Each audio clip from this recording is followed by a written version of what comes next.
Student, आज मी तुम्हाला juice आणि स्क्वॅश हे बनवणे शिकवत आहे। ज्यूस आणि स्क्वॅशमध्ये फरक काय आहे?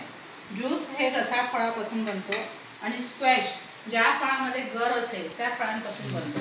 आता जे रसाळ फळं जी आहे ती आहे ग्रेप्स आहे, नंतर संत्री आहे, त्या फळांपासून तुम्ही ज्यूस बनवू शकता।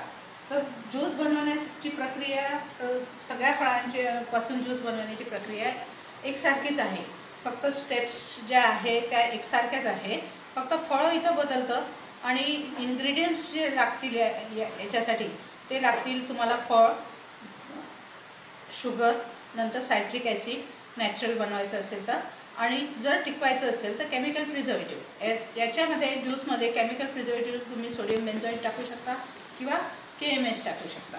तर जास्तीत जास्त सोडियम बेन्झोएटचा उपयोग होतो। आणि ग्रेप हे एकदम रुचकर फळ आहे, रसाळ फळ आहे आणि याचा ज्यूस उत्तमरित्या बनतो, म्हणून आज मी तुम्हाला ग्रेप ज्यूस बनवायला शिकवत आहे। आता तुम्हाला फळ धुवून घ्यायचे असतात वाहत्या पाण्याखाली।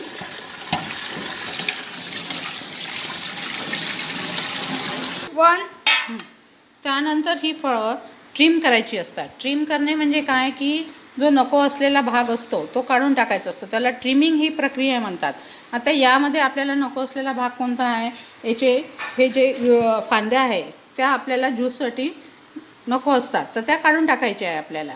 तर त्यासाठी काय करावं लागेल की आपल्याला हे फळ या फांदीपासून वेगळे करावं लागेल, त्या पूर्ण प्रोसिजरला ट्रिमिंग म्हणतात। ट्रिमिंग झाल्यानंतर तुम्ही व्यवस्थिशीर फळांची वर्गवारी करून घ्या किंवा जे योग्य फळ असेल ज्यूस तयार करायला ती निवडून घ्या।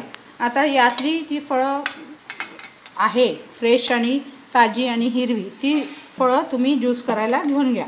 ही अशी सडकी फळं घेऊ नका, ती बाजूला काढून ठेवून द्या। आणि जी फळं छान असतील, रसाळ असतील, ज्याचा आकारमान चांगला असेल, त्याचा रंग चांगला असेल, ती फळं तुम्ही ज्यूस करायला घेऊन घ्या। त्याच्यानंतर स्टार्ट। त्यानंतर ग्रेप्स ज्यूसरमध्ये टाका। ग्रेपचा ज्यूस काढून घ्या। ग्रेपचा ज्यूस काढायला तुम्हाला ज्यूसरचा उपयोग करावा लागेल। जेवढा तुम्हाला ज्यूस हवा आहे तेवढा तुम्ही त्या ग्रेपचा ज्यूस काढून घ्या। माझं बोलणं सांगलं की पॉज करायचं सारा। ग्रेपचा ज्यूस काढून घ्या ज्यूसरमधून।